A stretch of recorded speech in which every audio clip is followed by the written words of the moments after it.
Hello, dear students. Welcome to I-Fal. My name is Teacher Nikki, and I am here to have another video lesson with you. So I am so excited to talk about a new topic for you today that will help you understand and construct better sentences using the English language.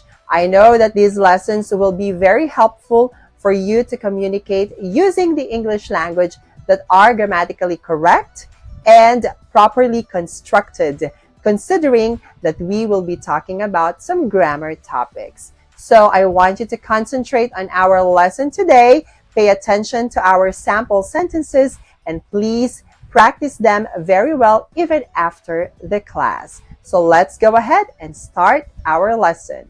Let's go. So, for this topic today, let's go ahead and talk about numbers in English. Of course, we also state numbers in English and they have different functions that we have to understand. Now, so when it comes to numbers in English, we have both cardinal, ordinal, and Roman numbers, all of which are useful and serve their own purpose. In today's lesson, we will take a look at all of them and their use cases, okay? So let's start with the first type, which are your cardinal numbers. So in English and mathematics, cardinal numbers are the numbers themselves in plain and simple form, all right? So like for example, we have 4, 115, 1345, and etc. So these numbers indicate how many elements there are in an assemblage or in a sentence itself.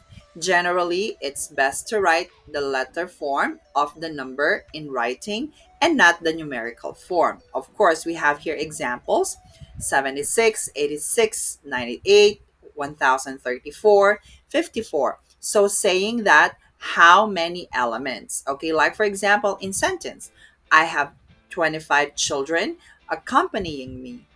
How many pigeons, okay, were on the windowsill this morning? So there were 3.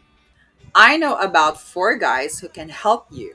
He's 38 years old. Okay? As you can see, your cardinal numbers tell you how many. Okay, so this is the plain and simple form of your number. Okay, so when you are using them in sentences, always remember to indicate how many in this case. All right? So they are indicating how many. Okay, is your noun? Maybe so. All right? Next, so we also have your ordinal numbers. So ordinal numbers are used to designate a place in English. Okay, so it means in order from the word ordinal. So such as we have the third, second, first, eighth, 21st, 7th, 100th, 89th, okay, etc. We use them to show the position of something or someone in a series. So if we're talking about series, okay, or rank, like for example, my brother came first in the running race. I bet him to second. Okay, I bet him to second place. I was 99th out of 100 competitors, so not such a bad effort.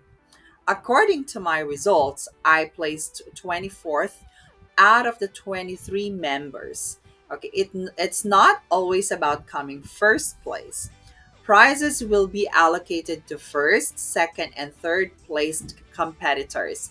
Again, your ordinal numbers tell you or show the position of something or someone, especially in a series or a rank.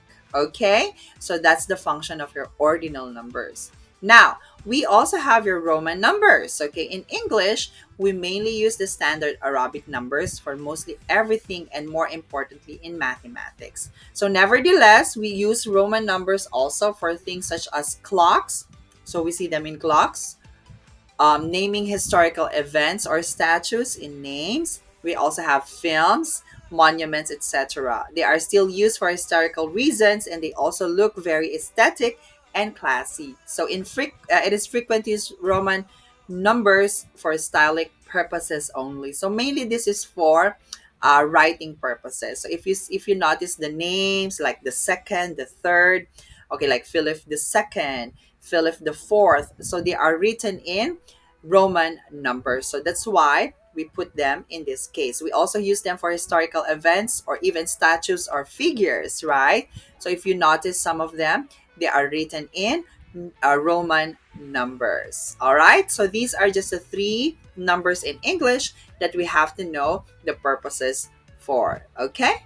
So I hope you find our lesson today very helpful. So as I always say, the secret in making your communication skills in English better is constant practice. So I want you to please keep on practicing all the lessons that we've had in the past and even this present lesson. So I know that you can do it really well and you'll improve yourself eventually. So just keep believing in yourself and practice more, okay?